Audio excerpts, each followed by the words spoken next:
শেখ হাসিনার ফ্যাসিস্ট সরকারকে ক্ষমতায় রাখতে উচ্চ আদালতের ক্ষমতার প্রয়োগ হয়েছে বলেছেন আইন উপদেষ্টা। দলীয় বিবেচনায় বেশিরভাগ বিচারককে নিয়োগের অভিযোগ। শহীদ বুদ্ধিজীবী কবরস্থানে উপদেষ্টা হাসান আরিফের দাফন সম্পন্ন, দোয়া চেয়েছেন পরিবারের সদস্যরা।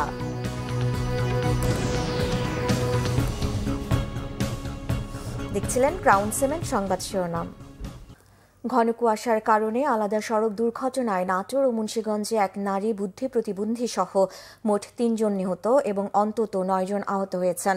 ভোরে নাটোরের সদর উপজেলার নাটোর বগুড়া মহাসড়কের ঢাল সড়ক এলাকায় এবং নাটোর রাজশাহী মহাসড়কের চাঁদপুর এলাকায় দুটি দুর্ঘটনা ঘটে।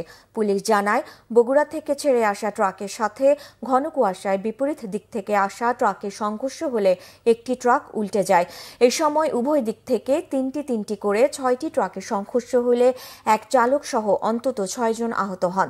ফায়ার সার্ভিস তাদের উদ্ধার করে নাটোর সদর হাসপাতালে নিয়ে গেলে চিকিৎসক ড্রাম ট্রাকের চালক হুসাইনকে মৃত ঘোষণা করেন। অন্যদিকে নাটোর রাজশাহী মহাসড়কের গাড়ি চাপায় অজ্ঞাত বুদ্ধি প্রতিবন্ধী এক নারী নিহত হয়েছেন। এছাড়া ভোরে ঢাকা মাওয়া এক্সপ্রেসওয়েতে মুন্সিগঞ্জের সিরাজদি খানের কুচিয়ামারা ধলেশ্বরী টোল প্লাজা এলাকায় পিকআপ ভ্যান ও প্রাইভেট কারের সংঘর্ষে অজ্ঞাত এক নারী নিহত হয়েছেন। গুরুতর আহত আরও ৩ জন। পুলিশ জানায়, ঘন কুয়াশার কারণে প্রথমে নিয়ন্ত্রণ হারায় প্রাইভেট কারটি, পরে গতি নিয়ন্ত্রণ করতে না পেরে পরপর 2টি পিকআপ ভ্যানের সাথে প্রাইভেট কারের সংঘর্ষ হলে ঘটনাস্থলেই নিহত হন এক নারী। আইন উপদেষ্টা ডক্টর আসিফ নজরুল বলেছেন, উচ্চ আদালতের ক্ষমতা ব্যবহার করা হয়েছে শেখ হাসিনার ফ্যাসিস্ট সরকারকে ক্ষমতায় রাখার জন্য। রাজধানীর সিডাপ মিলনায়তনে আয়োজিত গণতান্ত্রিক পুনর্গঠনের সংলাপে তিনি বলেন, অপরাধ প্রমাণিত হওয়ার আগেই জামিন নাকচ করার চর্চা ছিল উচ্চ আদালতে। উচ্চ আদালতের বেশিরভাগ বিচারক নিয়োগ হয়েছে দলীয় বিবেচনায়। আইন উপদেষ্টা জানান, যেসব বিষয়ে জাতীয় ঐক্যমত আছে সেসব সংস্কার কার্যকর করার মৌখিক অনুমতি দিয়েছেন প্রধান উপদেষ্টা ও সংস্কার কমিশনের প্রধান।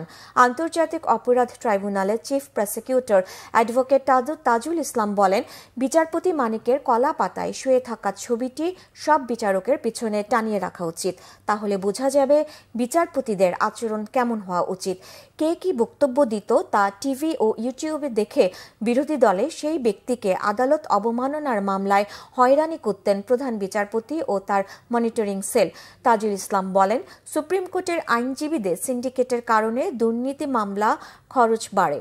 ধ্বংস হয়ে যাওয়া বিচার বিভাগের সুদিন ফিরিয়ে আনাই হবে প্রধান লক্ষ্য।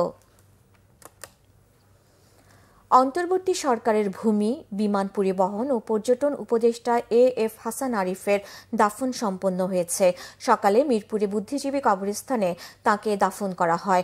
তার মৃত্যুতে আজ রাষ্ট্রীয়ভাবে শোক পালন করা হচ্ছে। এর আগে সম্মিলিত সামরিক হাসপাতাল সিএমএইচের হিমঘর থেকে তার মরদেহ নেওয়া হয় শহীদ বুদ্ধিজীবী কবরস্থানে। দাফনে অংশ নেন স্বরাষ্ট্র উপদেষ্টা মোহাম্মদ জাহাঙ্গীর আলম চৌধুরী সহ সরকারের ঊর্ধ্বতন কর্মকর্তারা। এ সময় তার দীর্ঘদিনের সহকর্মীরা স্মৃতিচারণ করে তার নির্দেশনা অনুযায়ী কাজ করার আশাবাদ ব্যক্ত করেন।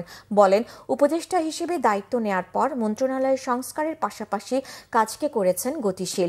পরিবারের সদস্যরা তার জন্য দোয়া চেয়েছেন। হৃদরোগে আক্রান্ত হয়ে গত শুক্রবার রাজধানীর ল্যাবেড হাসপাতালে মারা যান উপদেষ্টা হাসান আরিফ। ধানমন্ডি 7 নম্বর জামে মসজিদে প্রথম, সুপ্রিম কোর্ট প্রাঙ্গণে দ্বিতীয় এবং সচিবালয়ে তার তৃতীয় দফা জানাজা অনুষ্ঠিত হয়। কক্সবাজারে নামমাত্র দামে লিজ নেওয়া হয়েছে হাজার কোটি টাকার জমি। এতে সাবেক সচিব ও আওয়ামী লীগ নেতা কবির বিন আনোয়ার প্রভাব খাটিয়েছেন বলে অভিযোগ স্থানীয়দের। Bangabandhu Sheikh Mujib academy of public administration স্থাপনে প্রায় 700 একর জমি লিজ নেওয়া হয়। লিজ বাতিলে পরিপত্র জারি হলেও আদালতের মাধ্যমে চূড়ান্ত সমাধান চান পরিবেশবিদ ও স্থানীয়রা। কক্সবাজার প্রতিনিধি মুর্শেদুর রহমান খোকনের তথ্যছবিতে একটি ডেস্ক রিপোর্ট। কক্সবাজার শহর থেকে 10 কিলোমিটার দূরে সাগর ও মেরিন ড্রাইভের পাশে শুকনাছড়ি ও দরিয়ানগর। মানুষ, বন্যপ্রাণী আর নানা গাছগাছালিতে নজরকাড়া গ্রাম। স্থানীয়রা জানান, 2021 সালে এই জায়গাটিতে নজর পড়ে আওয়ামী সরকারের প্রভাবশালী সচিব কবির বিন আনোয়ারের। প্রকৃতি ধ্বংসের এই উদ্যোগ নেওয়া হয় Bangabandhu Sheikh Mujib academy of public অ্যাডমিনিস্ট্রেশনের নামে। সেজন্য আমাদের উপর কি করছে, আওয়ামী লীগ সরকার একটা প্রভাব খাটিয়েছে। যেমন আমাদেরকে যারা বোঝাচ্ছে আমরা সেটাই বুঝতেছি, কিন্তু আমাদেরকে এটা বুঝিয়ে আমাদেরকে কি করলো, আপনার চলে ভুলে দিয়ে স্বাস্থ্যকের জায়গাটা লিস্ট নিয়ে নিচ্ছে। আমরা আওয়ামী লীগ সরকার যেটা করছে এটা বলে আমাদের জন্য অন্যায় করছে, আমরা জাতির জন্য অন্যায় করছে।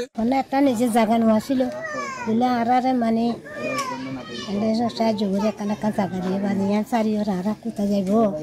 এই হিমছড়ি ইকোসিস্টেমস যেটা 22 কিলোমিটার দীর্ঘ এবং 7-8 কিলোমিটার চৌড়া, এই ইকোসিস্টেমসটা যদি টিকে না থাকে তাহলে কক্সবাজার শহর এবং শহরতলির মানুষ টিকে থাকতে পারবে না। স্থাপনা নির্মাণ ও জমির লিজ বাতিলের দাবিতে আন্দোলনে নামে একাধিক পরিবেশবাদী সংগঠন।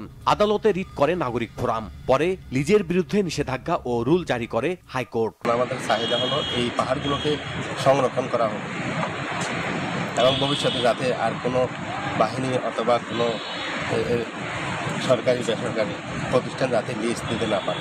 আমরা বাংলাদেশ ইউএন মিশনে সিগনেটরি, যে আমরা বন্যপ্রাণীর চলাচলের এবং তাদের আবাসস্থলের স্থানটা সংরক্ষিত রাখবো, কাউকে লিজ দিব না। সুতরাং এই লিজ দেওয়াটা ছিল সম্পূর্ণ অন্যায় এবং অবৈধ। এই অবৈধ প্রক্রিয়ার সাথে যে সমস্ত সরকারি কর্মকর্তারা এখানে জড়িত ছিলেন তাদের বিরুদ্ধে যেন রাষ্ট্র ব্যবস্থা নেয়। উন্নয়নের নামে পরিবেশ ধ্বংস করে আওয়ামী লীগ সরকারের আমলে অপরিকল্পিত নানা উদ্যোগ বন্ধ করার দাবি কক্সবাজারবাসী। Bangla Vision news desk. এই ছিল এখনকার মতো। পরের সংবাদ বেলা 2টায়। এর আগে একটায় রয়েছে নিউজ টপ 10 দেখার আমন্ত্রণ রইল। এছাড়া বাংলা ভিশন সংবাদ ও সংবাদ সংশ্লিষ্ট অনুষ্ঠান দেখতে ভিজিট করুন www.vvnews24.com ও facebook.com/banglavisionnews এবং সাবস্ক্রাইব করুন youtube.com/banglavisionnews। ধন্যবাদ।